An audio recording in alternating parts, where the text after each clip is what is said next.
Hey you, and welcome to this video where I will help you out how to change the YouTube resolution. And this is quite simple because right now we are here on a video, and if you want to change this video resolution here at this wheel, this means settings. If you click on that and we go here to quality, you have here all the options for the quality that you like. When we put it on auto, he will give you automatically the highest resolution possible in combination with your Wi-Fi connection. So when your Wi-Fi connection is bad, he will give you around 144p. And when it's good, he will give you 1080p.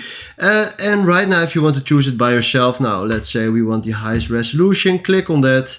And then right now he will give us the highest resolution. So this is how you can change the YouTube resolution, and hopefully this video helped you out.